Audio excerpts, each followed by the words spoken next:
Okay, hi, it's me. It's weird because I just ended the previous video and now you know what, don't worry. All right, a lot of you had questions about food crops, growing food. I'm not great at that.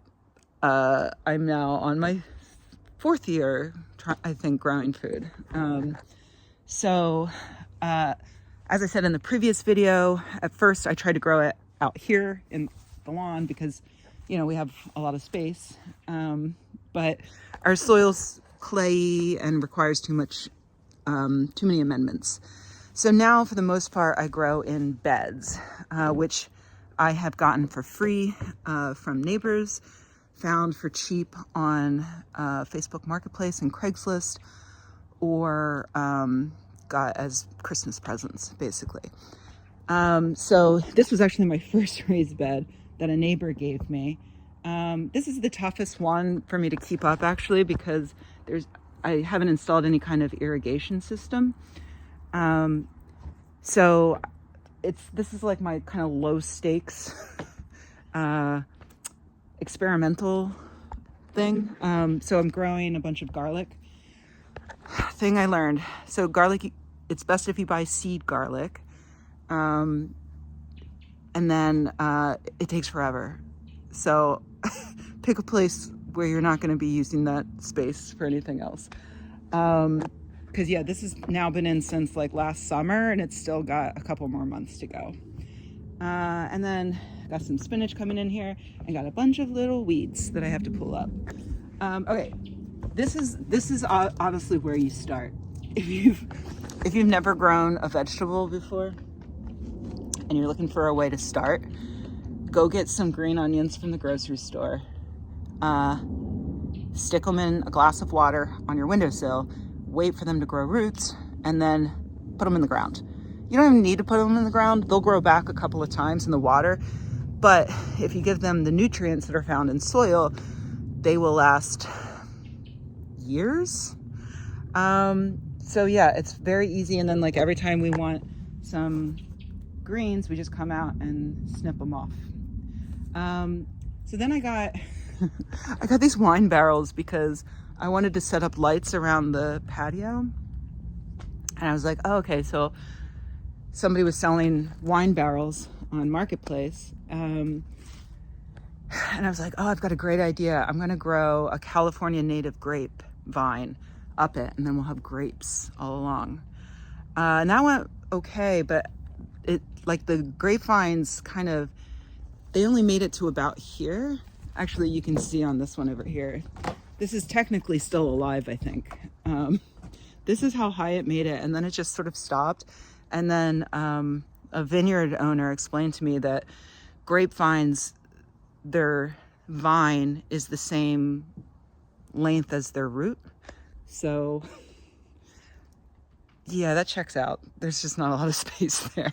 So I'm actually going to go back and buy some more California native grapes. And I'm going to plant them next to the patio and then train them up. But in the meanwhile, I've planted some peas, because peas and beans are another like super easy thing to start. They sprout almost immediately and then they grow super fast. So I'm just sort of training this. Look at their cool little arms. So I'm going to train it to climb up the grape leaves, and then eventually, don't have any yet, but eventually we'll get some peas. And then like I'm using the rest of the planter for herbs because it's close to my kitchen. So I really love dill, and dill seems to grow pretty well here, as does cilantro. And I use a lot of cilantro because I don't have that gene that makes it taste like soap. I've also found sage and thyme to be really easy to grow, and oh my god, they smell amazing. Oh, I love it. I was about to eat it, but I'm wearing my retainers and that probably wouldn't taste very good. I don't know, whatever. But that's all the food, more or less. Well, that's a jalapeno plant that's an experiment. I wanted to see if it would survive the winter outside, and survive, not not thriving, but surviving. And then I've got, these are early experiments. That's a dwarf lime and that's a blueberry. And against all odds, they are flowering. So maybe I'll get some more stuff out of there. But yeah, so that's all I'm growing back here. I'm gonna stop the video so I can, I'll take you out front where the food stuff is. But in the meanwhile, I will show you. So this is all seedlings I started a few weeks ago. Tomatoes, cucumbers, and artichoke for the first time. That's a new experiment. And I'm hardening them off. That's the thing you need to do if you grow seedlings inside. Before you plant them outside, they need to get used to being outside. So you have to put them outside for like an hour, bring them back in, 2 hours the next day. Today we're up to 3 hours. So I'm gonna move all these outside and then I'm gonna restart the video when I'm in the front garden. Okay, hi, I'm back. So now I'm out front. And this is the setup that I've got going here. I got these beds for Christmas 2 years ago and then again this year. And so this is a new bed I'm trying out. I'm trying potatoes for the first time. And like, okay, so you have to get seed potatoes because grocery store potatoes, they might sprout, but they also might have disease. And if you know, pestilence, you don't want that. So get seed potatoes. I severely underestimated how many of my chunks of potato were gonna sprout. And now I need to do some frantic Googling to see if I need to thin these out because they all look so lush and happy and I don't want to get rid of any of them, but I will if I have to. But for potatoes, it's recommended that you plant them low and then as they grow up, you like mound the dirt around the stem because that's where the potatoes will grow along. I had no idea how potatoes even grow. It's one of the things I really like about gardening, but look at all these guys. Look at those happy guys. And then because I had extra chunks of potato, I just got like 1 sack of seed potatoes at Home Depot. And I had so many extra that I had to grab some buckets. And then I found this grow bag. I've never tried using a grow bag before. So they're all sprouting. Well, except for that one. Fuck you. Fuck that potato. But look, even in the grow bag. Look at the little guy. Look at that guy. It's very exciting. I love this shit. So, okay, and then these are my main beds that are looking really empty right now because, oh, the wind took down my bean. Rip bean. So yeah, I've got a few beans and peas and stuff going. I have some carrots. These are carrots. And then I think these are beets. What? Okay, keep track of where you're planting stuff, you guys. I'm really bad at that. But I also, along with the potatoes, I decided to try onions for the first time. Like not just green onions, but like proper onions, and they're really taking off. So I'm excited about that. And for those, I got onion sets, which are basically just like immature onions that you plant and then they immediately start growing as opposed to growing them from seed. But I'm hoping that from each onion type, I can let one go to seed and then collect the seeds, and next year I can just grow from seed. Because again, like, it's thrifty. This is the thriftiest hobby I've ever had. So here's an experiment. This is supposed to be a Brussels sprout. I had previously successfully grown some broccoli that a neighbor gave me. She gave me some seedlings. She was like, I don't know what kind this is. Good luck. And I was like, you know what I really love? Brussels sprouts. I'm gonna grow my own. And then it just did this. Like, I planted this last summer. Where are you? Where are you, Brussels sprout? Like, I've seen them at the grocery store. They grow along the stalk thing. I don't know. Where's the stalk? Where's the Brussels sprouts? I don't know. But on the other hand, I've had a lot of success with lettuce. I grow cut and come again lettuce. So when I want some lettuce, and this is spinach, I just came out the other night and just grabbed a fistful. I don't know if I was supposed to do that, if I was supposed to remove the whole plant. Because I'm used to this cut and come again lettuce where you literally just like take some scissors and cut the top off, and then it'll just keep growing. It's awesome. So no more like slimy lettuce in your fridge. But the thing with lettuce is it needs to be, it doesn't like hot temperatures. So we don't have very much longer to grow it, but I am thinking about putting some more in, see if I can get some more out of it. And then I got some beans growing. Beans are a good crop to grow here, like through the fall and winter. What the heck is this? Oh, I think I put an onion there and forgot about, oh yeah, there's another one. I just went through and just shoved onions in. Guys, I'm a mess. So yeah, that's what I've got growing here now. But once the tomatoes and cucumbers and everything are hard enough, I'm going to kind of clear house. I might get rid of the Brussels sprout. I don't know what the fuck it's doing. But the tomatoes are going to go in along here, and they're going to run up to, like I used our stairwell as a cage basically to support the tomatoes, because you want to trellis tomatoes and cucumbers, keep them, keep the air moving, and it helps you grab the fruit too. So yeah, I'm going to pull out the big stuff, pull up the carrots and everything, and this is all going to be tomatoes and cucumbers. And then I got this new planter because Costco had them on sale. And it's not as deep as my other ones, but I'm going to use this because for the first time I've got some sweet peppers to try that are just now coming up, and I'm going to do some eggplant out here. Yeah. Oh, and then so this is my newest addition, is these rain barrels,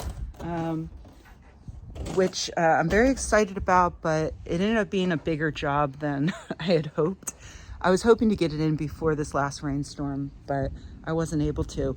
I just need to saw apart my downspout. I have a rain collector, basically, that will take all the rainwater from the gutter, filter out leaves and stuff, and deposit it into each of these barrels. And then I can use that to water the raised beds. Calm down, Indy. Oh, but in addition to that, so I also set up, so when we moved in, we had this sprinkler setup. I replaced the sprinkler control system with a smart system that watches the weather and will turn it off if it's going to rain. And then I hooked up this kind of looks like a mess. This took a lot of engineering on my part, but I'm very proud of it. I got it going. So this is a drip irrigation system that connects to that system. I even soldered these wires myself. And then the drip system goes up here, and then it delivers just enough water through the summer to keep the tomatoes and cucumbers and stuff happy. Whew. So, there were some questions about, like, how much do I get? So I'm getting more and more every year. Last year I grew in just these two beds. I grew enough tomatoes to eat fresh heirloom tomatoes all summer, and then I had a bunch left over to can. I'm sorry, I don't have I don't know how many pounds. I don't really measure. I had enough to can, and that lasted us maybe 2 months. We eat a lot of tomatoes, and we make a lot of tomato sauce. So this year I'm growing like 3 times as many tomato plants. Um, and yeah, I guess we'll see if I even have enough room. I might be giving a bunch away to neighbors. I don't know. And also, so last year I had very little success with the cucumbers because I planted them out too early. Don't be fooled by false spring, you guys. I planted them out too early. Temperatures got too cold. And I didn't harden them off properly. I was like, oh, how big of a deal can that be? A big deal, turns out. But the year before that, I thought I was growing enough cucumber plants to be able to pickle some. But what I learned was that fresh cucumbers are delicious. And I was just like eating them right off the plant. So this year, I'm also growing like 3 times as many cucumber plants, and I'm properly hardening them off like a good farmer. What else did and so like stuff like the carrots and stuff. So the lettuce is enough that we never have to buy lettuce. Although my husband keeps forgetting we have lettuce and he buys it anyway. But it's enough to, we can eat a couple of salads a week. We always have something put on our sandwiches. The carrots we pull up as they mature. This was my first year being able to grow carrots. I had trouble with it when they were in the ground because of the clay, I think. So I'm going to grow more carrots. I just need to figure out where they can go in the garden and how they're going to do through the summer. And then beans and peas and stuff. That's another one that I was like, oh, I'll have enough to dry and keep. And no, I ate them as they came off of the vine. So again, this year, and those I direct sow. So I'm going to wait until everything else is in. And then if there's any room, I'm just going to put them here and there. And I'm not too sure how they're all going to do in the summer heat, but we'll see. Okay, I'm going to turn this off and go into the backyard again for some final thoughts. Okay, hi. Hi. That's not a comfortable chair right now because it's a little damp still. Okay, so I was just checking my notes. One thing that I didn't really get to too much was medicinal stuff. And I get why that's a concern. Here's what I'll say. When you're growing your own food, so a lot of like the medicinal plant stuff is full of pseudoscience and overblown, yeah, you can go chew on some willow bark, but taking an aspirin is going to be way better. And that's something that is proven by science. Chewing on willow bark works. But you're probably still going to have access to aspirin in the apocalypse. You can get an aloe plant, put it on your wounds. Why not? But for the most part, the medicinal aspect of growing your own food is that it is proven by science that getting your hands dirty improves your mental health. Just shoving your hand in a bunch of dirt. Seeing a lot of green stuff around you improves your mental health.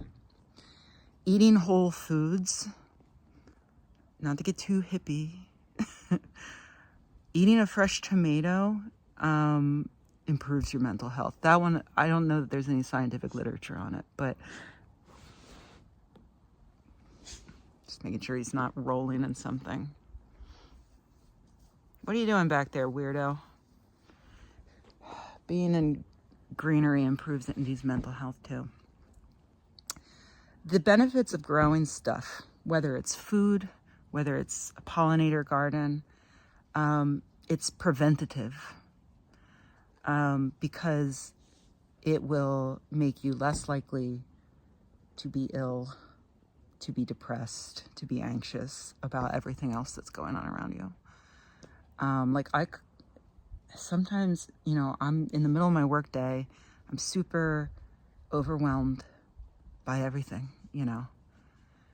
And I have to force myself to put on my headphones and like turn on an audiobook or some music, or I just come out here without any of that. Because I mean, listen to this. And I just pull weeds. Or I just like look at my tomato plants and how much they've grown. And it like fills me with joy. Hey bud, what's up? Look at your dirty mouth. You've been eating dirt. You've been eating dirt. And it's disgusting.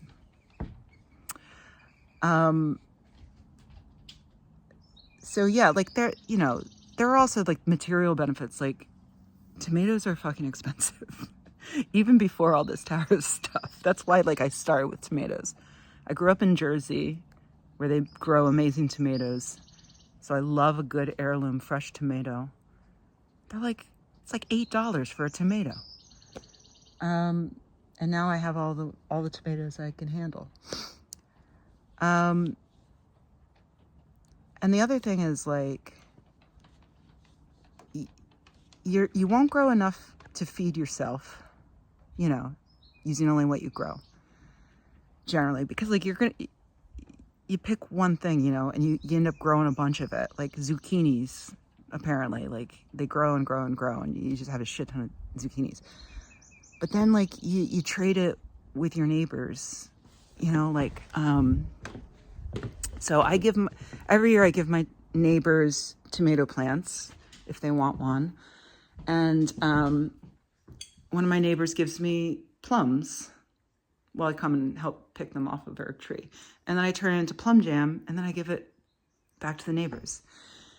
Then they give me back the jars, and we do it all again. What are you doing? So, yeah, it's like,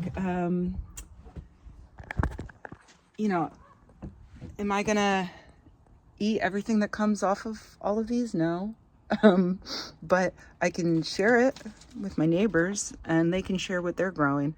And like, we still will need to buy food, you know, but you all save money and you build community.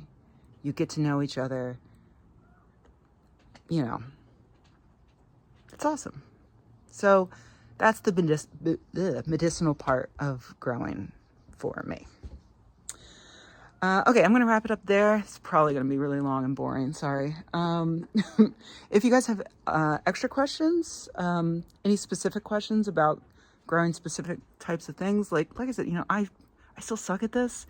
That's part of the joy for me is like fucking up and learning to do it better next time.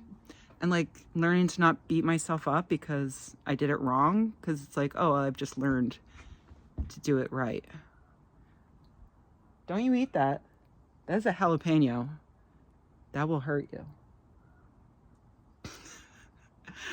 But yeah, if I can offer any help to anybody or any inspiration, you know, let me know. Thanks for going on this tour with me. Time for me to head back inside and edit the depressing videos. I'll try to get this one up though. You know what? Maybe I'll edit this one first. Get it up. All right. Thanks for all your questions. Hope this helped. Bye.